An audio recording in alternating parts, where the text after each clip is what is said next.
Broadcasting live from the Business RadioX studios in Atlanta, Georgia, it's time for Atlanta Business Radio. Brought to you by OnPay, Atlanta's new standard in payroll. Now, here's your host. Lee Cantor here, another episode of Atlanta Business Radio, and this is going to be a good one. Today on the show, we have Benton Thompson III with Benton Thompson III.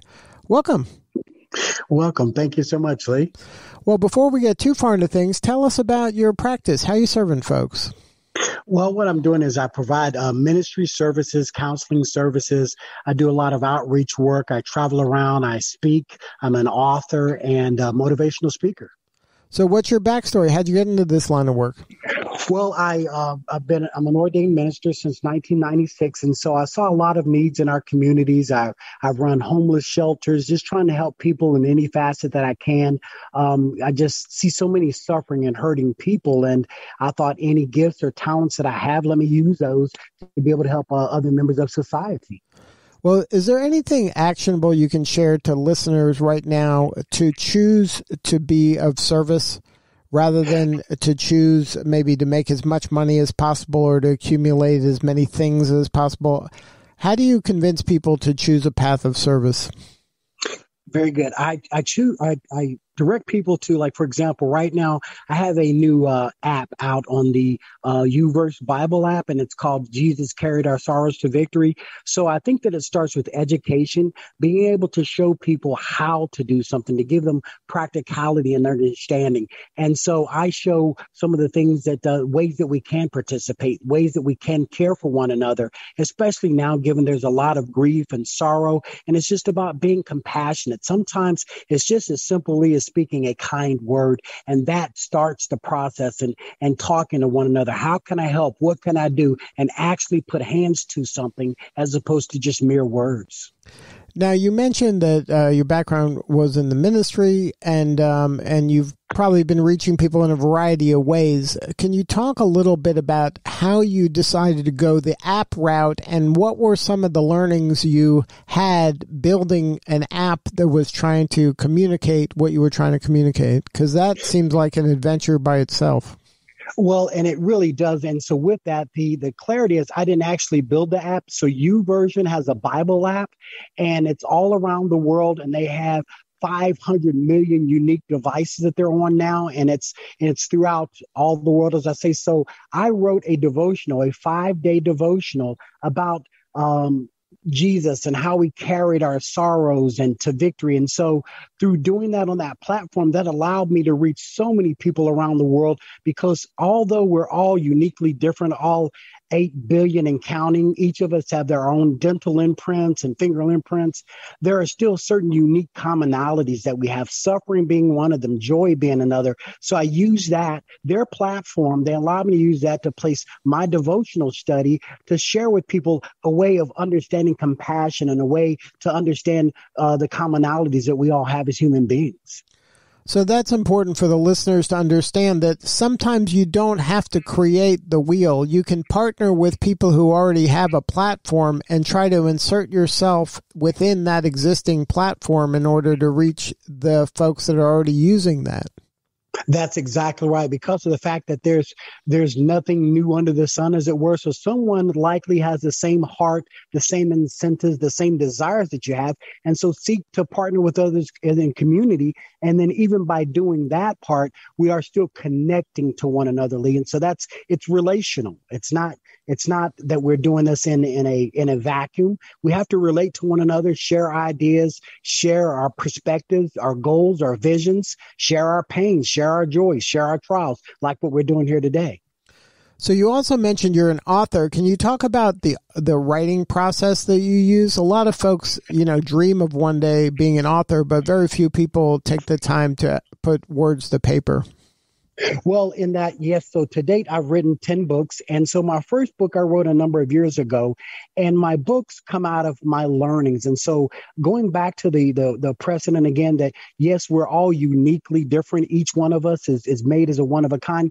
But again, there's commonalities. And so my first book I wrote a number of years ago, I was traveling for work at the time.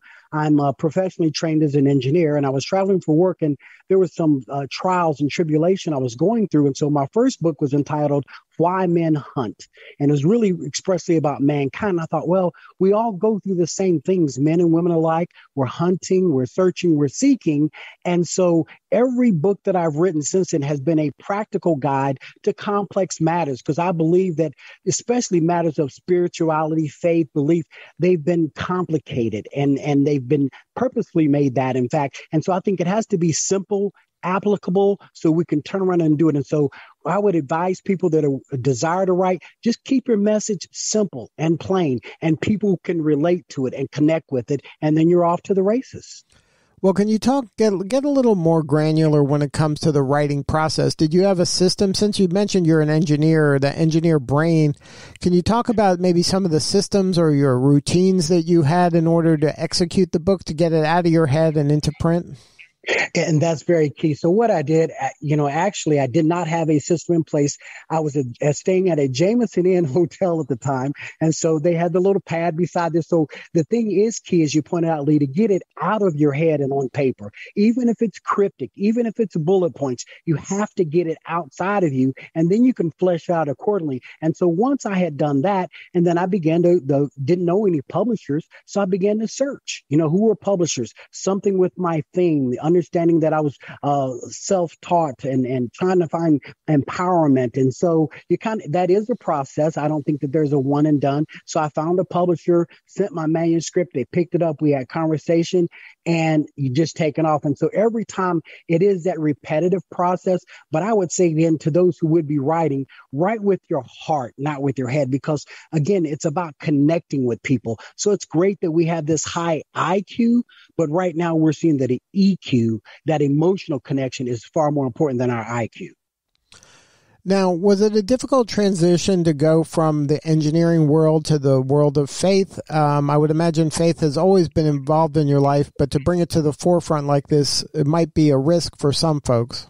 It could be, but I looked at it like there was just both existed in me, as it were. We have certain it's like a creative sense. And then also, hey, there's this fiscal sense. I have to do these things responsibly, but this is my creative side. And so that foundation of spirituality has always been there. You're correct in that. And so I seek for ways to be able to share that again with humanity. So I take my engineering and I service humanity through my engineering. That's great. And I can also service humanity through my gifts and talents and abilities. So even though they're on different planes, they still serve the same purpose. So it sounds like you're kind of taking a practical approach to your spirituality. Yes, sir. That's exactly correct. Because same thing with engineering, you build it a piece at a time, a part at a time. And that is a great benefit with my spirituality. So I go in there and I look at something and say, hey, how do you take it apart as an engineer? How do I reassemble this? So I look at God's word, I look at the Bible, look at these things and go, man, these are so convoluted. How can I demystify this? How can I uncomplicate this? How can I break it down to the parts and pieces so people can understand it and apply it to their life? And that's where I've had a lot of success, being able to take, matters of salvation or baptism and say, let's break it down to its least common denominator where we can all understand it, apply it, and begin getting the benefits from it. But what about the kind of difference in the sense that when you're an engineer, you're building something that hopefully is real, that will hold up and not fall over and not break down. But in faith, there's some leaps of faith that you have to take on faith that the answer is there and that someone will catch you when you fall. How do you kind of marry those two kind of somewhat disparate lines of thought? And that's a great point. And I talk about that one. I've written a how-to series, just a very basic series. and it's a how-to guide. And so I'll talk about how to hear God, how to pray to God, how to follow God, how to obey God. And so, again, the basic foundations. And so with faith, using that same approach, for example, as it were, we have to see that we don't have to understand it. And so I use my background again, Lee, and I said, you know what? I don't understand how electricity gets into my house, into the outlet, but I can still utilize it. So that allows us to say, I don't have to understand and be able to fully comprehend how faith works, but I can still apply and get the benefits out of my life. And I share things using that same mindset. For example, the positive and the negative. We think sometimes matters of faith are all positive, but the negative is just as valuable. And I tell people, every time you get in your vehicle, you need a positive and a negative thing to happen. The positive and the negative on your battery is what starts your vehicle. So it's a matter of a paradigm shift and getting us to understand that all negative isn't bad and all positive is not necessarily good. It's the mixture, the blending of it, as it were. So what do you need more of? How can we help? Well, I need more exposure, more awareness to let people know that there's somebody that has solutions right now. And I don't know everything. I just know a way that we can get them together. I think as we pull together our talents, our thoughts, and you hear a lot today about having conversations. And so we talk about those, and that's great. But it's also we need to have spiritual conversations because that is a part of our basic compositions. We really do have a spiritual being part of us as well as a natural part. And so a lot we focus on our natural part, but I'd love to have conversations about the spiritual part. How do we deal with our emotional things? Because again, with the shootings and everything that's happening now, people are suffering. They're hurting emotionally. And so I can't intellectually relate to that. Even with issues of race, I can't intellectually relate to that, but I can relate to that spiritually. We can't have those conversations. So I'd like more opportunities to be able to share and bring people together. And let's begin to have these spiritual discussions. Well, if somebody wants to learn more about your books, your app, or to have a conversation with you, what's the website? What my website is as my name is, it's BentonThompson.com. Simple enough. Or you can just Google me, Benton Thompson III. You'll see all my information on the internet. I can be reached any way through that. I'd love to have conversations, come and speak, share, work if I need to. Hey, let's feed. I've fed the homeless, the hungry. I'm willing to work and ready to work side by side. And so reach out to me at any factor you'd like to. Well, Benton, thank you so much for sharing your story today. Thank you, Lee. I certainly do appreciate the time. All right, this is Lee Cantor. We'll see y'all next time on Atlanta Business Radio.